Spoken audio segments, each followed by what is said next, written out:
So that sounds pretty complicated, but basically through these mechanisms, Trenbolone exhibits much more robust inhibition of muscle protein breakdown than testosterone.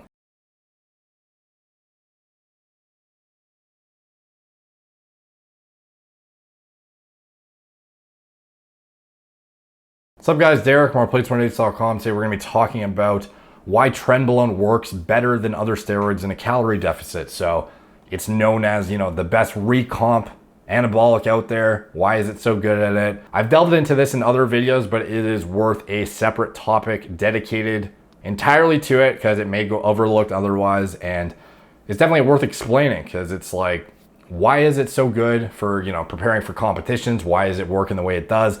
Is this something that should be leveraged in an off-season context ever? What do I think about it in general? Basically, first you have to understand the mechanism of action a bit. So it's not just a potent AR agonist, which is typically what people focus on when they think about anabolics. They think of what has the best binding affinity for androgen receptors, what is going to hammer them the most and signal the most muscle protein synthesis and nitrogen retention and blah, blah, blah. There's other mechanisms by which your body can build muscle though, or offset muscle protein degradation, which is at the end of the day, the turnover of everything is basically what you want to look at. So if you're building more accretion of more protein than degradation and offsetting muscle catabolism and catabolic processes in the body and having a positive balance of muscle building and recovery aspects above and beyond the degradation of stuff, you get a better ratio of I'm gaining more muscle. And this is where Trenbolone excels above and beyond other anabolics. In fact, if you look at the data,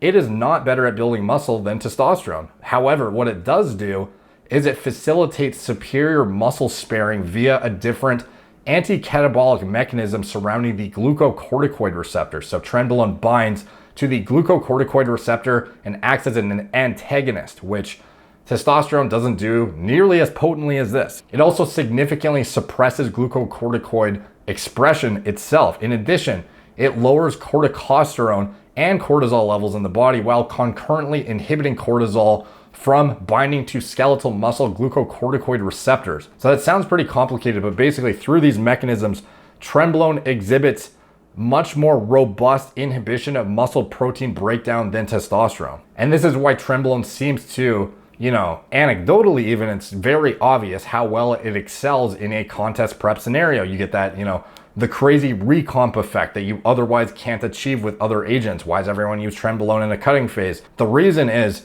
it's better than all of them in a cutting phase simply because of this extra side benefit you get from it. It's a potent agonist of AR, so it builds muscle well, but it also is extremely good at being anti-catabolic, where these other agents are not as good. That doesn't mean other compounds don't facilitate the same effect to some degree. It's just most of them aren't going to do it as well as Tren. But in a bulking or a muscle building context, is it worth using Tren to facilitate just building muscle? This is where I don't think it has a place when there are other compounds that are tried and true in a human setting with tons of clinical data to back their efficacy and safety profiles and are actually more potent at building muscle milligram for milligram. Like Trenbolone is great at what it does in a recomp context as well as in a cutting context. But as far as building muscle, other agents actually are just as good, if not better in many scenarios. And often this is, can be attributed to the fact that it's not a substrate for aromatase. So you could argue that, Trenbolone plus estrogen, however, would be, far superior to any other anabolic agent. And while that may be the case, the point is there are, in my opinion, safer ways to go about your muscle building phase with less risk. And if you're going to use it at a point where scientifically for a fact that it's going to excel, and you're minimizing your exposure and using it when it is, best suited to pull it out of your, tool chest essentially. It's kind of like one of those things you should keep up your sleeve for when it's most suited, because we don't know the potential ramifications above and beyond what we know is, going to happen with long-term exposure to certain things that are approved in the clinical setting or have been in the past, and we actually have human trials and human data to evaluate. So I'm not saying it has, no place in an off season. I've been pretty, opposed to its use in the past and have delved into some of the Alzheimer's data and whatnot, which is at the end of the day done in rodents.